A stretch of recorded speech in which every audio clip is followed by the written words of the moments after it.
Салам алейкум, Аман. А, Алейкум салам. Хочу для своих зрителей представить своего друга, брата, можно сказать, да, Амана Мамбеталиева. Это на сегодняшний день один из известных и популярнейших политологов Республики Казахстан. Давай. Поэтому а, салам алейкум еще раз, Аман. Спасибо, что согласился э, на эфир. У нас башкиры и казахи с давних времен дружили, роднились, пока не было, скажем, такого запрета, да, то есть, насколько я помню, Анна Иоанновна запрет такой вела, запрещено было родниться башкирам с казахами. Все это делалось для того, чтобы как можно дальше нас развести друг от друга. Вот. Но, несмотря ни на что, мы все равно, лично я считаю, что мы два самых-самых близких народа, у которых общая культура, общая религия, общие традиции. Ну и в прошлом мы всегда друг другу помогали, и в будущем, я думаю, тоже так же мы всегда будем братскими народами. Поэтому у меня первый вопрос к тебе такой. Вот 10 декабря у нас был день рождения нашего лидера башкирского национального движения Ахмед Заки Валиди. Он очень тесно сотрудничал, дружил с лидерами Алаш-Орды, да, то есть с Алиханом Букихановым, там, да, Ахметом Байтурсыновым, ну и другими лидерами. Вот, что вот скажешь вот про вообще союз башкир с казахами, вот дружеские отношения, какие они, на твой взгляд, в прошлом были, какие сейчас, что их ждет в будущем? Поздравляю и всех башкир, да и вообще всех, кто будет смотреть эту программу, с юбилеем, с днем рождения, да.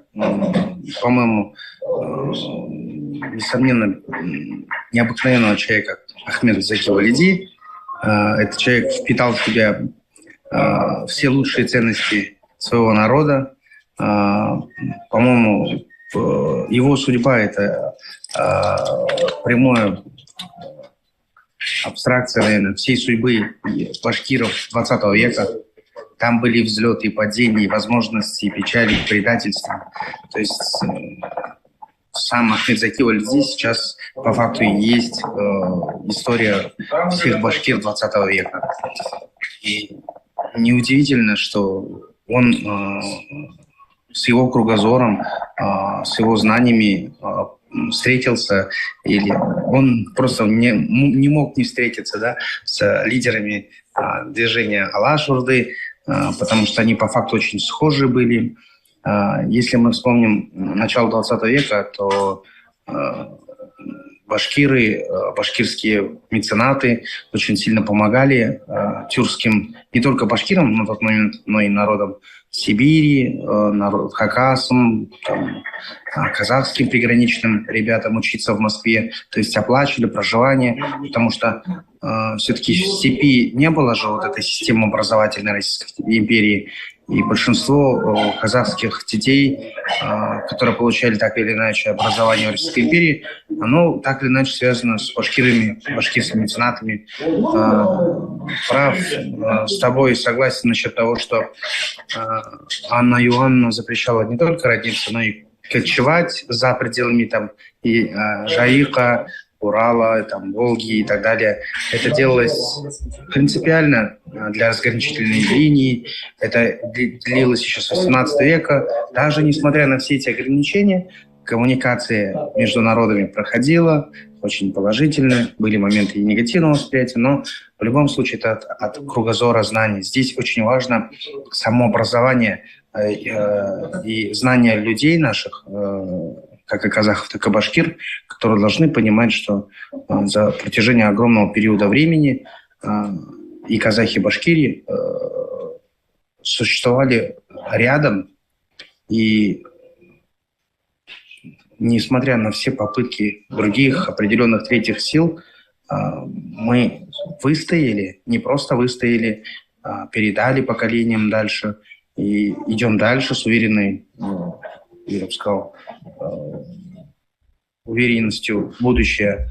Но, без сомнения, все эти попытки империи, Российской империи, потом уже Советского Союза, оставили отпечатки.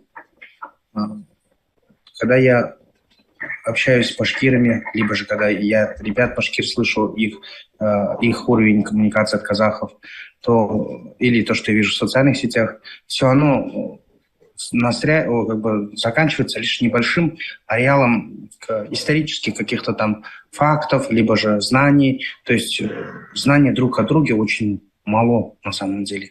Многие не знают о том, что есть огромное количество родов среди башкир и казахов, которые идентичны. Вот по факту один и тот же род есть в казах и есть у башкир. То есть об этом люди даже не знают. И когда они об этом узнают, удивляются постоянно. Либо о том, что не просто вот башкиры или казахи, вот они как-то вот похожи, потому что они кочевники, либо они вот как бы малахай одевают, или по внешнему виду.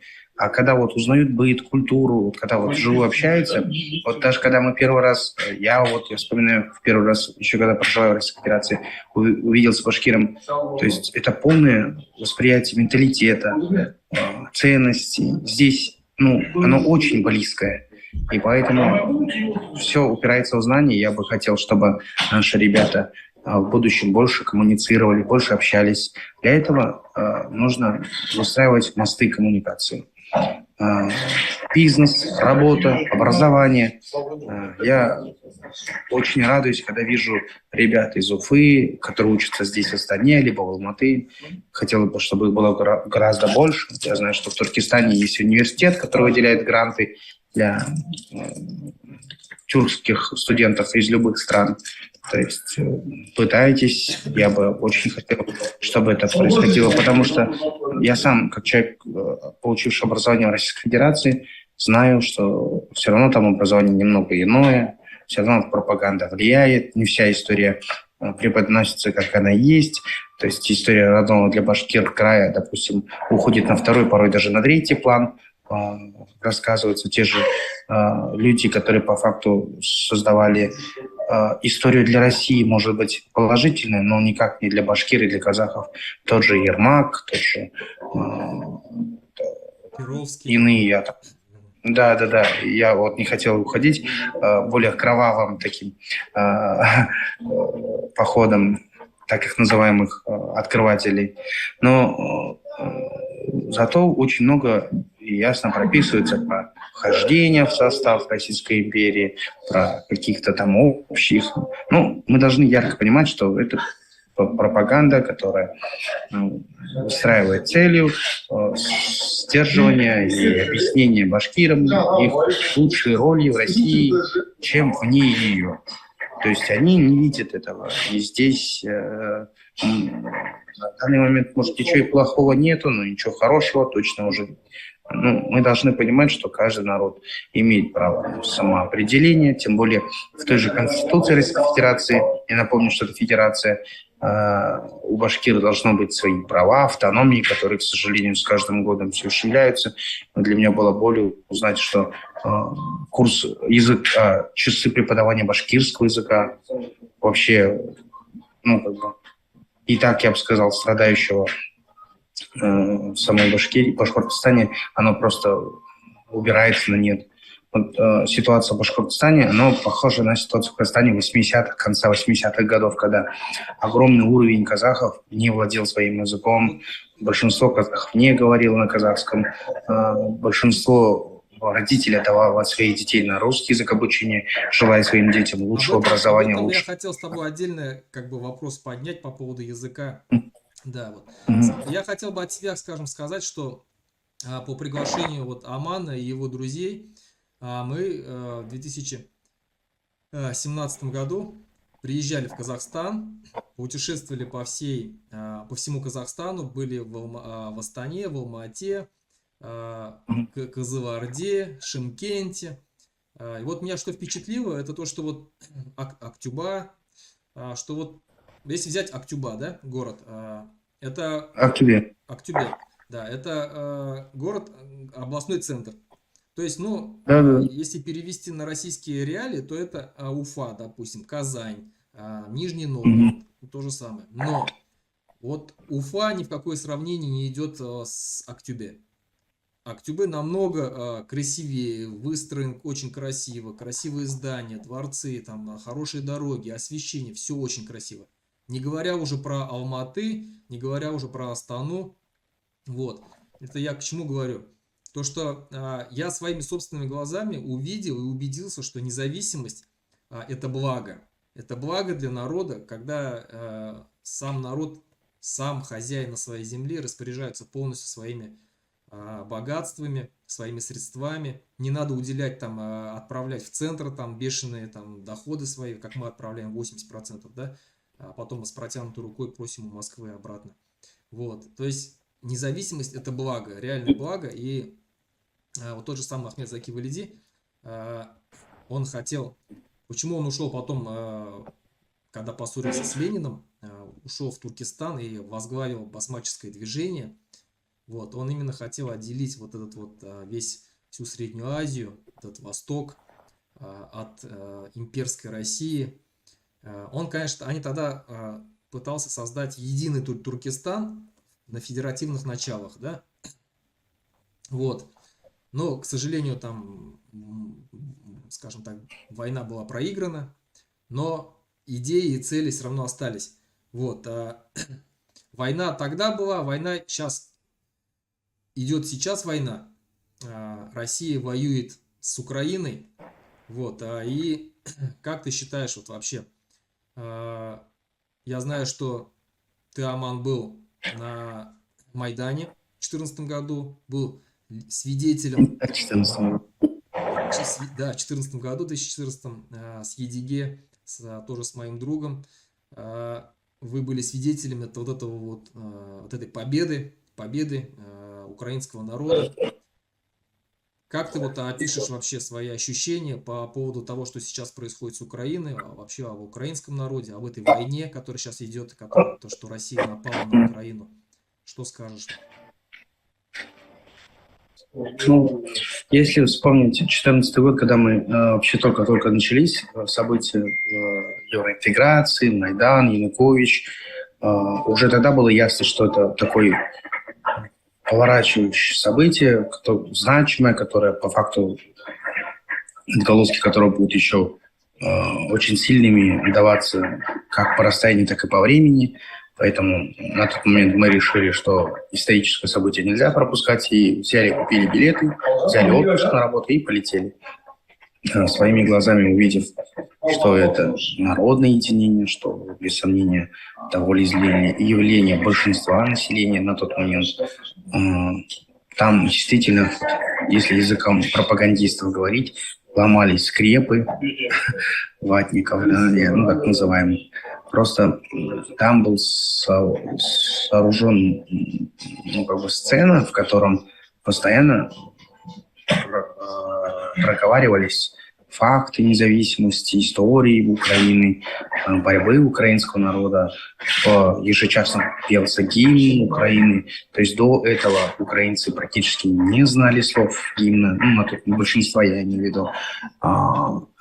Также рассказывалось очень много, и вот эти вот все вещи, они консолидировали народ.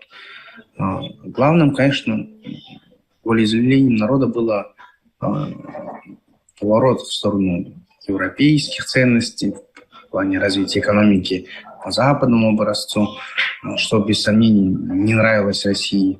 Были видны работы российских там определенных сил. Мы видели антимайдан, всевозможные там движения, мы видели штурм Майдана. Ну, стоит признать, видели работу и других спецслужб, то есть западных, которые так или иначе помогали координировать работу Майдана и так далее. Но в любом случае там не было такой проплаченности, вот о котором говорят российские телеканалы, либо их рупоры пропаганды. Большинство, ну, по крайней мере, как нам показалось, люди-то действительно болели своей душой за страну и делали это все от чистого сердца. Такие вещи, они не проходят бесследно. Мы должны это понимать. И соседство с определенными империями, с определенными центрами сил в мире политики, оно куда проще. На самом деле, тут не стоит усложнять в плане политического процесса. Есть центры силы, которые всегда будут считать не считать, а стараться сохранить этот центр силы у себя. И они будут бороться всячески, сначала там, используя определенные инструменты, потом просто в открытую военным путем, чтобы сохранить эти центры силы. Так вот сейчас мир меняется очень сильно, как демографически, так и экономически. Российская Федерация, как центр силы, теряет позиции, мы это все видим. В 2000-х годах, благодаря высокому росту нефти, цены на углеродные ресурсы, соответственно, позволило какую-то передышку сделать, собрать какие-то ресурсы. И эта команда в лице Владимира Путина в Кремле, поверив в то, что они могут диктовать определенные условия, попытались воссоздать тот центр силы, который в их головах, извращенном их восприятии, считается нормальным, адекватным, в котором суверенные независимые государства просто не имеют права на свой собственный выбор. И поэтому они, то есть имперский так, привыкли за эти государства решать. Но, как мы видим, первый раз это открыто произошло в 2008 году с оккупацией грузинских территорий, когда большинство почему-то проигнорировало все события, после чего происходили еще ряд других ключевых событий. Вот, в конце концов, это, к сожалению, проявилось в войне, в открытой войне, которая проходит сейчас в Украине, где гибнут сотни тысяч людей, тысяч мирных граждан, потери военных я уже молчу. И по факту сейчас я не думаю, что война в ближайшее время прекратится. У обоих сторон есть силы, есть желание, ресурсы вести эту войну. И, к сожалению, российская сторона ведет войну зачастую руками, телами, даже сказать, граждан, субъектов Российской Федерации, по факту просто не титульной национальности, представителей других малых этносов. Если мы взглянем на статистику, даже на официальную статистику, которую дает Министерство обороны Российской Федерации, мы можем убедиться в том, что в первой тройке лидеров это республики Сибири, Восток, Дальнего Востока, Северного Кавказа, то есть там Бурятия, Тыва, Якутия. Башкортостан 4-е место занимает по количеству погибших. Дагестан, да, то есть я вот вспоминаю, когда один мой знакомый еще рассказывал, как он служил в российской армии, в роте военной разведки, в котором в взводе его был лейтенант казах из Астрахани, он сам этнический кыргыз. Вот у него был башкир, татар, якут и 2 тывинца. Вот такой вот взвод был. Ну, сам представляешь, какой-то странный взвод. То есть эта армия практически полностью состоит из тюркоговорящих, либо не тюркоговорящих, но не самих россиян. Я сейчас как бы на этническую принадлежность не хотел бы уходить, но цифры все равно говорят об этом. Москвичей там практически нет. Жителей Петербурга, соответственно, тоже гораздо меньше. Среди погибших там вообще цифры там единичные. Когда как в каком-нибудь маленьком поселке в Тыве, в Башкортостане, в Дагестане могут быть приходить там, до 3-4 цинковых гробов за весь месяц. То есть это ужасно для генофонда этих народов, так называемых для России малых. В моем восприятии нет понимания малого народа. В моем восприятии есть просто по факту выстрабление, потому что это молодое поколение парней, которые должны не просто рожать детей, они должны вскармливать, воспитывать, финансово обеспечивать. То есть это целый пласт населения демографического вырывается. Даже те, которые возвращаются с войны, это психологически уже не здоровые люди. Это мы должны понимать, что человек, стрелявший в другого человека, уже не тот, который был ранее. Там нужна целая работа психологов. Люди просто сейчас пытаются обманывать все поступки всевозможными пропагандистскими вещами. Но эта трагедия ужасна, и Как я повторюсь, сейчас я пока не вижу ближайшей перспективы окончания этого конфликта. Ну вот по поводу вот этой войны, я когда пытаюсь, скажем так, объяснять, что это неправедная война, это несправедливая война, оккупационная война, пытаюсь разговаривать с башкирами, со своим народом, пытаюсь объяснить, донести до них вот эти вот ценности, да, что это не наша война, украинцы нам ничего плохого не делали, что забыли вообще башкиры в Украине, которая находится от нас в нескольких тысячах километров, да, то есть какие вообще, что объединяет наши народы, то есть какие могут быть у нас проблемы друг с другом, никаких абсолютно, вот, и многие отвечают вот этими вот пропагандистскими штампами, то есть нацисты, биолаборатории, ядерная война, это НАТО воюет руками украинцев, ну и так далее. И когда я им говорю, вот, что характерно, хочу вот заметить, когда я им говорю, что вот Казахстан находится точно такой же угрозе, что и Украина. И вполне возможно, если бы не на Украину напала бы, а в первую очередь сперва напала бы на Казахстан, Россия, потому что очень много как подобных высказываний мы слышали из уст политиков российских, в том числе и Жириновского, там, да, Федорова и так далее. Недавно вот Бородавкин, этот посол ваш, говорил про там, национализм, нацизм там, в Казахстане и так далее. То есть вот эти постоянные высказывания, постоянно вот эти вот агрессии в адрес Казахстана, она есть, и все это видят. Точно так же раскачивалась обстановка и в Украине, то есть в отношении Украины, имею в виду. Вот, я когда говорю башкирам, что если бы началась бы война с Казахстаном, Россия напала бы на Казахстан, вы бы что, пошли бы против своих казахов? Мне практически 99,9% говорят, что нет. Мы бы против казахов не пошли, против своих братьев. Вот, то есть все равно вот это чувство родства, чувство близости к казахскому народу, он есть, он присутствует. Это, конечно, очень сильно радует. Ну а вообще вот твои перспективы в этой войне, как в итоге, кто победит? Ты говоришь, что да, она продлится долго, как бы ты говоришь, да, но кто победит? Как считаешь?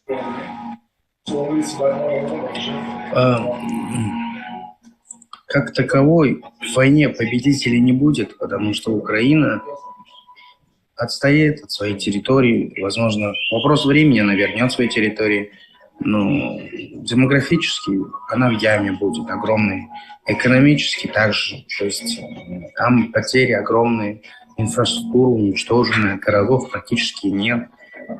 Я имею в виду, которые были возвращены, тот же Херсон, я там прямую примолчу.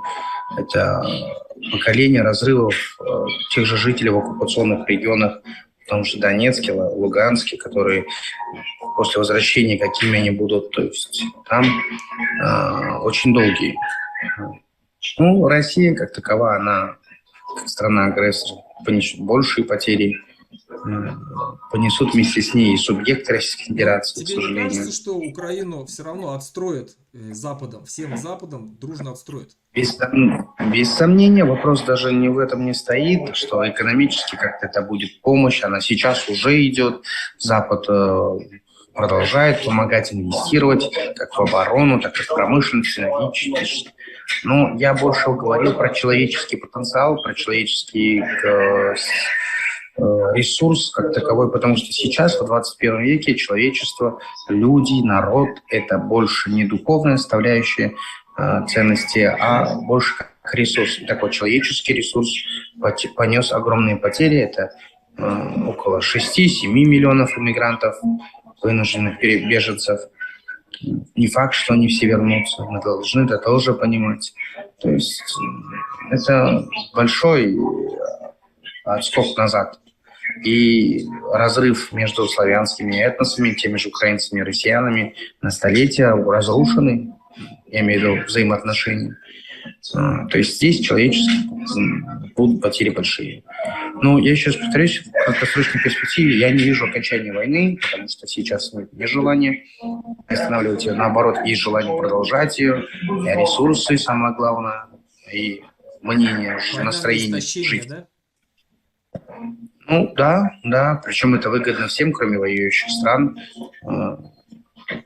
война до победного конца. Здесь я еще хотел бы сказать про ребят. Вот ты говорил, что башкирам ты пытаешься доносить.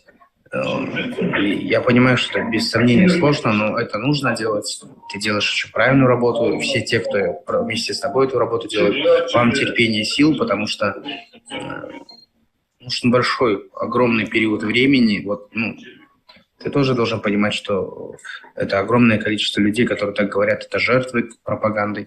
Они жертвы и в первом поколении этой пропаганды, то есть их родители, дедушки.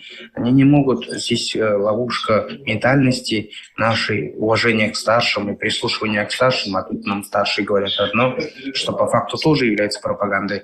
Вот эта квинтэссенция всей вот этой морали, она идет вразрез с тем, что мы считаем правильностью в их головах, и им больно отрывать от себя вот эти вот ценности, советские ценности, потому что очень часто гуляет определенный миф восхваления батыров, которые спасли Москву в Наполеоновской войне, во время Второй мировой. Понимаешь, пропаганда на это субъективно, отрывая определенные вещи, промалчивая, пока эти ребята воевали действительно как батыры против Наполеона, Второй мировой. И каждый раз, когда империи нужна была помощь, их родных и близких, их аулов просто грабили, морили голодом, расстреливали, было по факту без власти, какое-то беззаконие. То есть об этом промалчивают, здесь надо проговаривать эти все вещи. И видишь, ты как человек с широким кругозором, приехав в Казахстан, сразу сделал выводы о том, что независимость это все равно лучше, чем самая широкая автономия, потому что нет нужды отправлять денег на центр и спрашивать их разрешения на развитие определенных вещей. Здесь с тобой без сомнения согласен. То есть, я думаю, нужно время и терпение, потому что 370 лет оккупации не пройдет за 5 дней. Мы это должны понимать. Здесь нужно время, нужно работа такая прям колоссальнейшая по всем фронтам. Мне очень всегда радовало, что в 90-х, я еще помню всевозможные книжки про башкир. Я сам жил в Новокузнецке, я видел эти книжки, папа привозил. То есть на тот момент башкирское книгопечатание, всевозможные сказки башкирские, они как бы были, есть, и это было за частные деньги, за частные инициативы. То есть это говорит о том, что внутреннее желание истины в народе есть, и нужно просто продолжать работать в этом плане. Будущее России, на твой взгляд, каким ты его видишь вот, по итогам этой войны вообще? Вот, ну, понятно же, что, как ты сам сказал, что Россия будет в огромном кризисе. Этот кризис может сказаться и на государственности вообще. Вот на твой взгляд, что ждет Россию? Не хотелось бы, конечно, давать каких-то точных прогнозов, потому что событийный ряд сейчас ускоряется. Очень много таких вещей, которые так или иначе могут изменить ход истории, поэтому можно предположить 3-4 варианта, которые без всякого права на том, что это точно так будет. То есть максимально широких таких вот и обтекаемых вариаций. Первое – это негативное, в том, что экономические последствия санкций усугубятся, в том, что национальное самосознание в регионах у вас поднимутся до восприятия необходимости суверенитета и до ошибок, продолжения ошибок на фронтах, руководства Российской Федерации в Кремле и так далее. Все эти вот вещи вкупе должны дать полнейший кризис системности государствообразования, кризис восприятия ценностей, как в 90-х, и поломку системы этой самой и выстраивание ее заново, в котором есть возможность выйти из состава Российской Федерации определенно наиболее концентрированных, наиболее таких воссозданных с восприятием идентичности, центров сил в регионах. Это может быть что-то похожее. Сейчас происходят процессы в Тыве, в Якутии. До этого уже были практически созданы в Татарстане, в Башкортостане. Что-то похожее только-только начало зарождаться в Дагестане.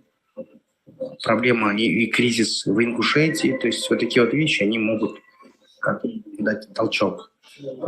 Второй поток событийного ряда, который может вести это продолжение конфликта, затягивание ресурсной базы, на истощение, в первую очередь, регионов, как и ресурсов человеческих, так и экономических, терпение народа, вот этой все невзгод, затягивание поясов, усиление бреда пропагандистского режима, там, в плане того, что чуть ли не с сатаной мы воюем и так далее, так далее.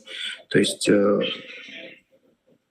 этот вариант развития событий ведет к долгому кризису всей федерации, не только центров. Мы должны понимать, что олигархический круг наверху, ребят, приближенных в Кремле, они не несут особых потерь, они будут их в последнюю очередь нести. То есть люди, народ Российской Федерации, сколько сейчас, 139, 140 миллионов, они будут нести в первую очередь невзгоды. То есть люди, которые и так не имели туалета в доме, либо люди, которые не имели центральной системы отопления, водопровода, они ввиду того, что не ездят за рубеж, не выходят, не видят жизни других, воспринимают это как должное, то есть это везде так. То есть они готовы терпеть. И вот это вот желание их терпеть, ввиду их необразованности, понимания стандартных вещей, может привести к этому событийному ряду, когда война будет длиться очень долго, и вся федерация будет страдать, не только определенные центры или регионы. То есть в казахском языке есть слово «тукурмеген», что означает «человек, ничего не видевший». Вот сейчас Северная Корея, жители Северной Кореи, они вот тукурмеген. Им пропаганда говорит, что сборная Кореи выиграла по футболу Бразилию в 17-0, что корейские космонавты высадились на Солнце и так далее. Но ввиду отсутствия альтернативных источников информации, ввиду отсутствия возможности выезжать за рубеж, жители Северной Кореи верят этому. Точно так же будет время с усилением пропаганды, закрытием занавеса и так далее, и так далее. Наступит время, когда, к сожалению, в Якутии, в Башкортостане, на Кавказе или где-нибудь еще, в глубинках России, Перми, не знаю, где там есть, в Алтае и так далее, люди будут верить, что они воюют реально с сатаной, что нужно там перетерпеть, мы едим кашу, ничего страшного, богато они жили, но и не надо начинать и так далее. То есть таких вещей, которые могут привести к тому событийному ряду, таких триггеров в обществе очень много. И как бы еще один событийный ряд, который может привести, он зависит не от нас, а от ВСУ, то есть от желания западных каких-то там лидеров финансово больше помочь, предоставить оружие нападающего характера, только не оборонительного, но уже на решение вопроса и так далее. Но я не думаю, что лидерам западных стран сейчас необходим конфликт с Российской Федерацией напрямую. То есть они понимают, что затягивание конфликта это выгодно им. То есть, ну, если вдруг такого рода события произойдут, то возможно выигрыш российских военных, который будет вызовет новую цепочку событий, как домино, то есть пропаганда будет сливаться постепенно с их установок и методичек, будут кризис восприятия населения, переосмысление ценностей, которые должны будут привести к изменениям мирных, может быть, немножко даже не мирных, в самой Российской Федерации, то есть перестроение той же самой федерации. То есть, понимаете, это максимально такие широкие события. И здесь они могут даже пересекаться, все эти цепи событий, все эти. Поэтому сейчас что-либо сказать конкретно мы не сможем. Нужно внимательно смотреть сейчас, куда и как идет сам военный конфликт, и нужно понимать, что на момент начала объявления мобилизации вышли регионы, которые выступали против. Но сейчас этих негодований нет. Мы не видим людей на площади. Люди в Кремле, аналитические институты, все они это воспринимают информацию, они понимают, что негатив пройдет, и, возможно, будет вторая волна мобилизации. Вот там, если никто ничего не выйдет, тогда будет и третья, и четвертая волна мобилизации. Мы должны это понимать. Здесь работают аналитики, которые высчитывают риски, прежде чем принимать их. То есть решение уровня государственного, они не проходят без согласования, без какого-либо протокольного. Все действия президента, то есть все эти объявленные, особенно через медийную систему решения, они проходят на основе аналитиков, огромных центров аналитики, которые рассматривают опросы населения, так или иначе. То есть очень важно высказывать свое мнение против в социальных сетях, потому что они тоже мониторятся. Очень важно говорить свое мнение на телевидении, на площади. Я не призываю никого нарушать закон, я не призываю никого... Я знаю, что в Российской Федерации есть закон, который несет какую-то ответственность по их обороне и так далее, по их солдатам. Но высказывать свое мнение о том, что ты против войны, о том, что ты считаешь эту войну войной, это нормально. И без всякого либо допущения и так далее. То есть здесь очень много таких моментов, которые нужно проговаривать и открыто вести дискуссии, потому что, я еще раз повторюсь, все это мониторится, все эти аналитические центры даются, и эти решения, которые принимаются, особенно медийно продвигаются, они не проходят без этой аналитики. А если они будут знать, что большинство людей против, есть шанс спасти жизнь своих близких. По моему мнению. Так как я сейчас нахожусь в Европе, здесь существует две точки зрения.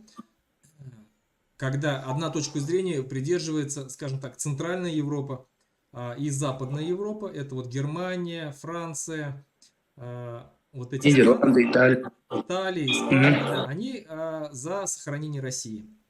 Они против развала ее, они за смену, скажем так, власти, пусть либеральные наступит, условный Ходорковский, условный Навальный придет к власти, какие-то произойдут изменения либеральные и так далее, и Россия продолжит свое существование. И вторая точка зрения боком встанет. Боком. Нормально. И вторая точка зрения, это когда это Восточная Европа в основном, ее придерживается, это Балтийские страны, Эстония, Латвия, Литва, Чехия, Польша, и, естественно, сама Украина. Они считают, что Россия должна прекратить свое существование как империя вообще, как государство, потому что она в любом своем виде, она несет угрозу. И даже в случае, как сказал недавно Арестович, либеральная Россия за 15 минут переходит в состояние имперской. То есть это мы все, видели в 90-х годах, когда начиналась она как либеральная, и как она превратилась быстро в имперскую при Путине, да? То есть всегда Россия, как государство, всегда будет составлять угрозу для своих соседей, особенно для бывших постсоветских стран. И такая их теория, они считают, что Россия должна прекратить свое существование вообще и разбиться на 30-40 независимых государств, в том числе и не только национальных республик, но и региональных, таких как, допустим, Сибирская республика, Уральская республика, Московская республика, допустим, да, то есть, насколько, как ты считаешь, такой прогноз, какой из них более успешный, наверное, как ты считаешь, у какого прогноза есть больше шансов воплотиться в жизнь? Не хотелось бы давать определенные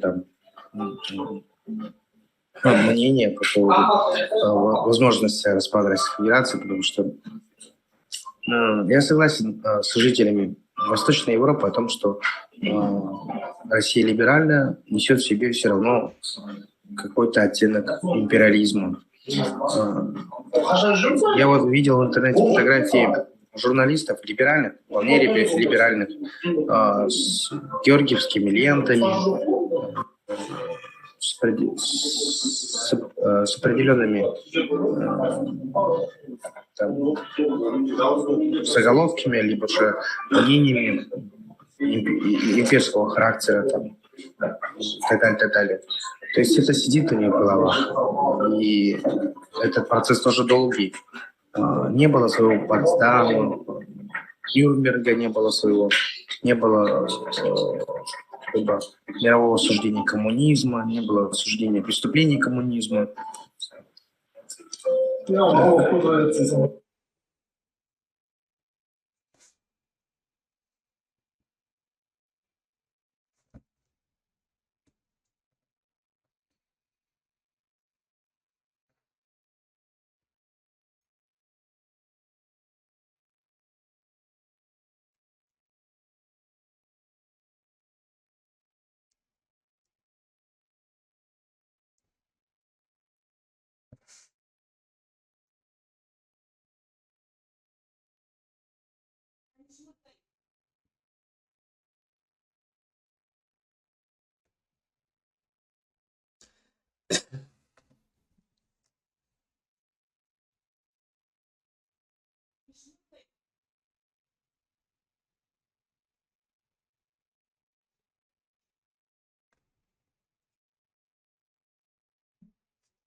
Извиняюсь, мне позвонили просто. По поводу... Остановились мы на том, что я согласен с жителями Восточной Европы о том, что Россия любая несет в себе угрозы, особенно для соседей стран. И они это имеют право на такое восприятие ввиду истории, потому что Польша, страны Балтии, Украина, да и мы в том числе имеем право говорить о том, что Россия коммунистическая, монархическая, демократическая, она вся несла в себе риски. Риски суверенитета для нас. Поэтому я бы не хотел там открыто проговорить о том, что я желаю там распада Российской Федерации, либо разрушения его государственности. Хотел бы сказать демократично о том, что я верю в демократическую Россию, потому что есть ребята, я которых знаю, дружу, с которыми, которые не имеют имперских амбиций, не болеют этой болезнью. Но их очень мало, если честно. И для честности ради, большинство людей, даже либерального восприятия, которые говорят о том, что они либеральные, о том, что они против Путина, о том, что они против войны, все равно несут в себе так или иначе ценности империализма, ценности перскости, зачастую пренебрежением соседей, само понятие малого народа, малых народов, пренебрежение культурой. То есть, когда я был в Украине, все интересовались нашей культурой, спрашивали о схожести языков. Одна преподавательница с удовольствием проговаривала о количестве огромном тюркизма в украинском языке, как они туда в нее пришли, в коммуникациях культур, восприятиях, интеграции. Когда я же в Российском музее бываю, либо я с лингвистами разговариваю, они зачастую пытаются скрыть эти моменты, говоря о том, что это автохонные русские слова, такие как богатырь и так далее, так далее. Ну, всячески принижая и искажая историю. То есть мы должны это признать, что там система восприятия истории,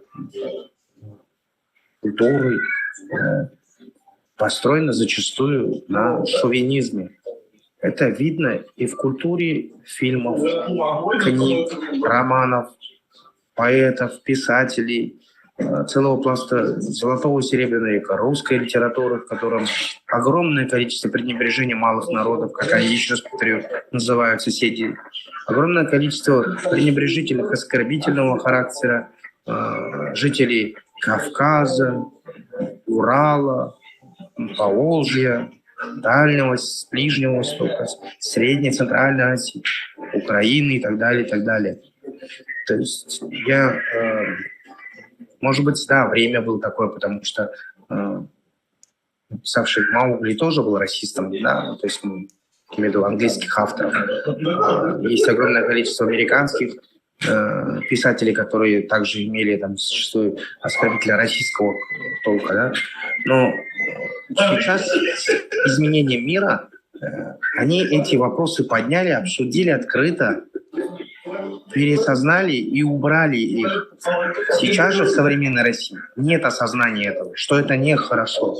Что, допустим, даже тогда это было время такое, что люди так делают. Но сейчас нет этого. Я не вижу обсуждения в российском обществе, даже либеральном осуждении коммунизма, голодоморья, признание голодомора, признание искусственности, истребления миллионов людей, жителей Урала, Сибири, Казахстана, Центральной Азии, Кавказа и так далее.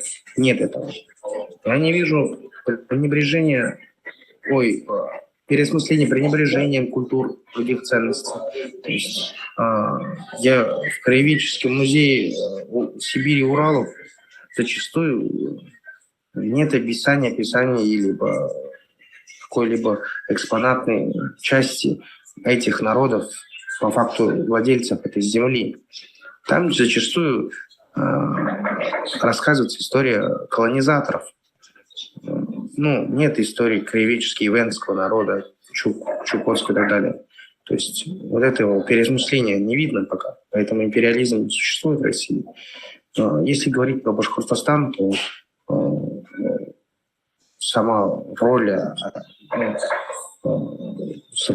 в открытую, когда любой гражданин Российской Федерации может назвать Закива Лиди, либо там Салавата Юлаева, либо других предателей, и за это нет уголовной ответственности, это тоже империализм.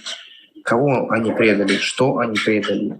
То есть это же разрыв ценностей, мы же должны это открыто говорить. Это по факту оскорбление целого народа, это идеала целого народа оскорбления, и за это нет никакой уголовной ответственности. Но при этом стоит какому-либо башкиру усомниться в том же Мине Пожарском, будет уголовное преследование. То есть это же неравнозначные вещи. Я говорю также про языковую составляющую.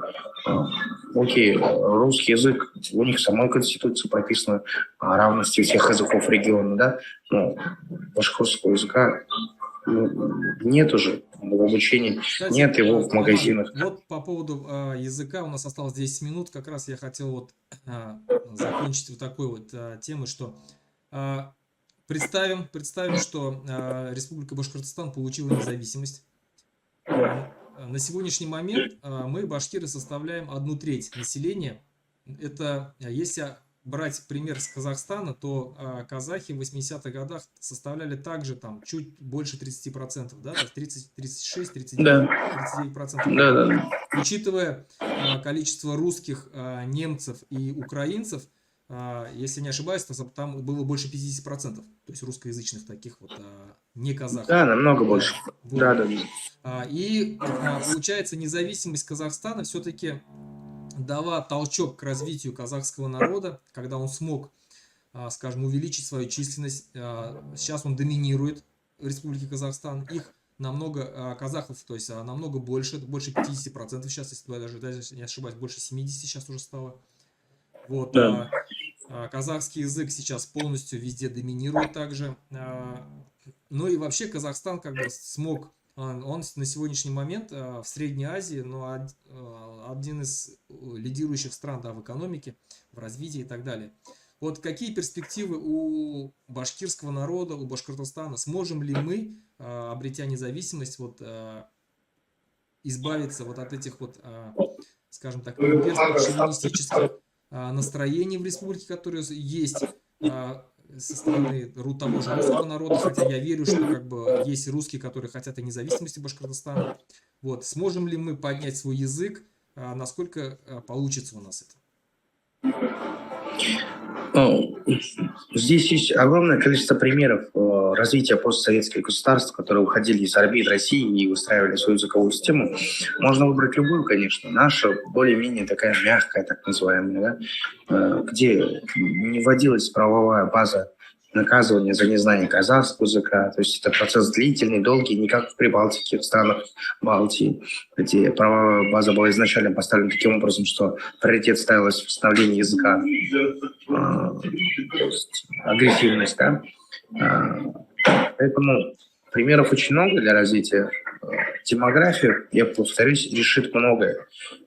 Демография такой долгий процесс, но он естественный, и он самый лучший стабилизатор всех процессов.